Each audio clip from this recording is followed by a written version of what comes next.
importance of Shikha in the Veda and all? Yes. What is the importance of Shikha? Yes. Here we have Sahasra Talapadma. And there is a very small hole. It is not a hole. It is not a hole very visible. It is a very subtler than the subtlest hole. It is known as Brahmarandha. And also in Vimana, in temples, you must have seen, you cannot see it. In the Kalasa, there will be Brahmarandha. So this Brahmarandha has a tejas. This Brahmarandha has a tejas. This must be safeguarded. Only when a person, he just bundles his hair, you know that it has static electrical impulses. There is also some physics lecture wherein you just comb, demonstration. Then if you, piece of paper, if you just bring them, they will be attracted. It is there in 6th standard physics. So like that, the static electrical impulses are there. But you must not try to connect it with a bulb or tape recorder. It is bioelectronic in nature. It is known as bionics.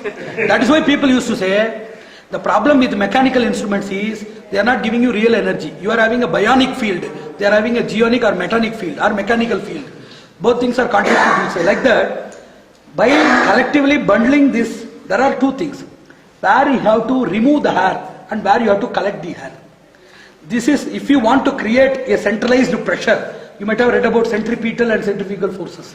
Likewise, if you create a centralized forces, that is possible only by removing this 4-finger pramana of hair from this and these places.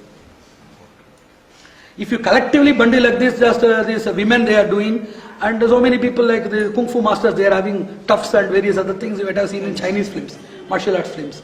So unless we remove this area, so Shastra gives you two things, Vidhi and Nisheda. Where hair has to be maintained and where it must be removed. Then why God has given hair here? Somebody asked. He has given hair for the fools to keep and for the wise people to remove. If everything is made by God, there is a process. If everything is done by God, then what is the work for your discretion? He has given good and bad and also the power of discretion to select how to process good things and how to avoid bad ones. Likewise, Brahmarandra has one tejas. It is like mercury. It is a tejavarana. It is some sort of light substance. Light means light in weight also, light in transparent essence also. It is an effulgent mercury-like amalgam which is situated here, the tejas. So unless it is guarded by a shika, that medha will not be instilled. Whatever we keep in the form of medha, the Vedas are to be kept in green fresh memory. Keeping Vedas in memory is entirely difficult. It is not an easy job. So persons who are doing tapas, this is I already told, helmet is for the two-wheeler persons. So each and every tool is for the persons who have it or who want to have it. Isn't it so? So any person developing celibacy, brahmacharya, penance, tapas, austerity, acharana, swadhyaya, Vedic recitation, recensions, realization and ritualization, for those people that medha is well protected by the Brahmarandra tejas. As it should be properly protected by a strong pressure. Whenever you just pressurize and bundle here, immediately by that pressure, I have already told, yesterday I told, whenever we move our particles in posture, whenever something is loosened or hardened, immediately lot of small caps are opened and locked. Likewise, whenever you bundle this, immediately this negligible pressure by you are offering by the bundling process, then you must not just crush and crack it and pull it like that. Those things are very horrible. A reasonable pressure, a light pressure offered by this bundling process, as these type of swadhyaya, tapas, all these things are not meant for female people, these hard exercises are not meant, they are not proposed or prescribed by the Shastras to have that. Whereas we naturally, we have to possess, unless we have some disease in the head, or we are bald-headed, or we are blank in our external beauty. In all other circumstances, we must carry our own tuft. It is for protecting the Brahmarandra tejas, which protects our medha. This medha gives us determination to continue our penance, to continue our austerity, and to be totally a blemish-free knowledge, and its flow by your explanation and exposition will be maintained by that.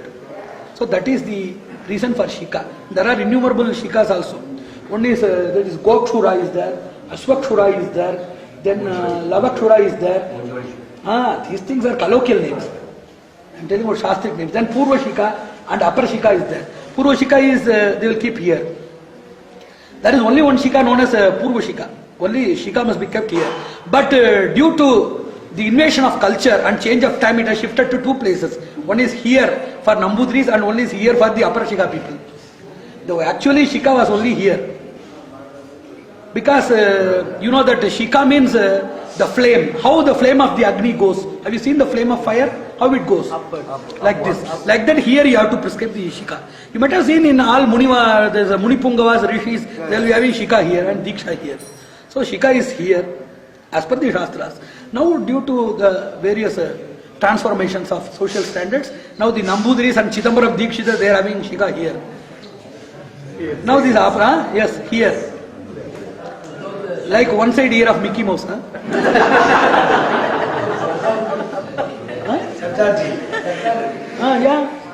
Yeah. Even now, see, the people, Sikh people, they are just keeping it, governing that with Diksha. Whatever the rishis they used for spiritual valor, these people they are using for military valor. That is known as Sharma, it is known as Varma. Spiritual potency is known as Sharma. And administrative or military potency is known as Varma. That is why Brahmins are called as Sharmas and Kshatriyas are called as Varmas.